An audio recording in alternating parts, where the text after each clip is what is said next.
राजकुमार road जी। धन्यवाद sir. आपने समय काफी शॉर्ट कर दिया। मैं आपको केंद्रीय उत्पाद शुल्क संशोधन विधेयक 2025 पर मेरे जो विचार प्रकट करना चाहूंगा आपके माध्यम से। माननीय मंत्री महोदय, सर कैमरा नहीं आया, कैमरा आगे सर आपके माध्यम से मंत्री महोदय और सरकार तक मेरे कुछ विचार पहुंचाना चाहूंगा। ये जो बिल लाया जा रहा है, इसका मूल उद्देश्य देश में जो बढ़ते धूम्रपान नशा जो बढ़ रहा है उसको कम करना है या फिर हमें टैक्स को वसूलना है। मैं अगर इस बिल के माध्यम से देश में जो नशा मुक्ति का अभियान अगर तेजी से बढ़ता है और इस पे प्रतिबंध लगता है तो अच्छी बात है, स्वागत योग्य है। लेकिन इस बिल की वजह से मैं चिंतित हूं उन किसानों की ओर जो रात को मतलब सुबह 4 बजे उठ के जंगलों में जाके तेंदू पत्ता कलेक्शन करते हैं और तेंदू पत्ता कलेक्शन करके 1-2 रुपए की वो बनाते हैं, पैकेट बनाते, वो देते हैं कंपनी वालों को। ये जो कानून लाया जा रहा है उसका असर कहीं उन किसानों पे नहीं पड़े जो जंगलों में जाके सुपारियों के बागवानों में जाके जो कलेक्शन करते हैं, इनकी आमदनी पे इसका असर नहीं पड़े, उस बात से मैं चिंतित हूं। मैं जहां तक जो समझा हूं, हम देखते हैं देश में जिस तरह से धूम्रपान बढ़ रहा है, जिस आदिवासी दलित पिछड़े इलाके के अंदर जहां शिक्षा पहुंचनी चाहिए थी वहां शिक्षा नहीं पहुंची है, वहां पर नशा पहुंचा है। तो हमारी ये प्रायोरिटी होनी चाहिए कि हम उस हिसाब से काम करें। और मैं जहां तक समझा हूं कि जो धूम्रपान तेजी से बढ़ रहा है उसका मेन रीजन एडवर्टाइजमेंट है। आपने विमल का जो एडवर्टाइजमेंट कई बड़े बड़े शहरों में, ग्रामीण इलाकों में वो लगे हुए हैं कि दाने दाने में केसर का दम। सलमान खान हो, मैं नाम लेना उचित नहीं समझूंगा, लेकिन 3-4 जो हीरो हैं वो कहते हैं कि दाने दाने में केसर का दम, और ये एडवर्टाइजमेंट करने के लिए उनको करोड़ों रुपया मिलता है।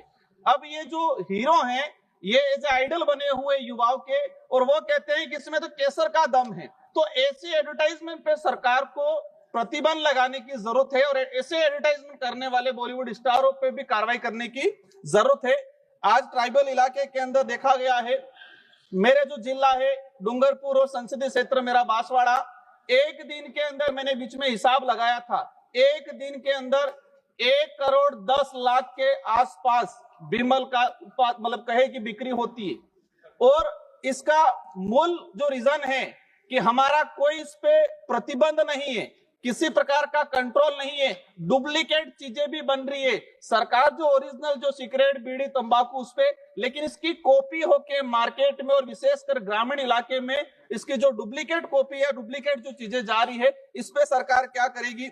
मैं जानना चाहूंगा कि व्यापारियों पर टैक्स के साथ इन जो कंपनियां जो उत्पादन कर रही है, इस टैक्स का असर उत्पादन करने वाली कंपनियों पे और जो सेलिंग करने वाले जो व्यापारी है इन पे होना चाहिए, न कि जो ग्रामीण इलाके में जो किसान हैं उन किसानों पे अगर इसका असर होता है तो हमारे लिए दुर्भाग्य की बात ये। प्रतिबंध, मैं कहता हूं कि प्रतिबंध करना चाहिए, लेकिन प्रतिबंध की बात आती है तो हमें एक चीज ये भी उदाहरण के तौर में सामने आता है कि गुजरात के अंदर शराब प्रतिबंध है, लेकिन आज की तारीख में मेरा नजदीकी राज्य है, आज की तारीख में जहां पर प्रतिबंध है, गुजरात में शराब प्रतिबंध है, वहां सबसे ज्यादा शराब बिकती है। जो बोतल 500 रुपए की है वहां 1500 रुपए में बिकती है।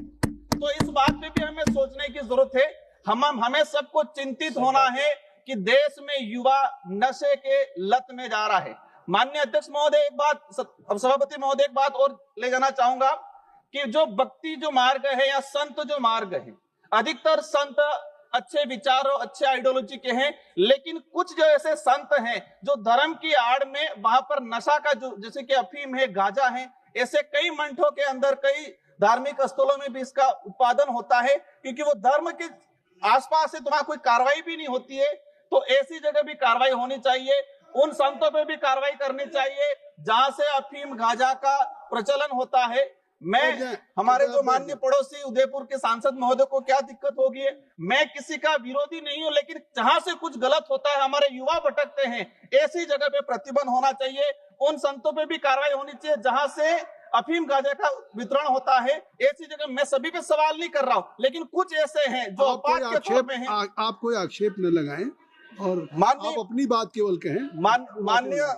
माननीय सभापति महोदय, आज देखा गया है किसानों को तेंदुपत्ता जो उत्पादन होता है, जो सुपारी उत्पादन होती है, हम नॉर्थ ईस्ट में जाते हैं या साउथ में जाते हैं, कई राज्य ऐसे हैं जहाँ जो परिवार पूरा सुपारी पे डिपेंड करता है।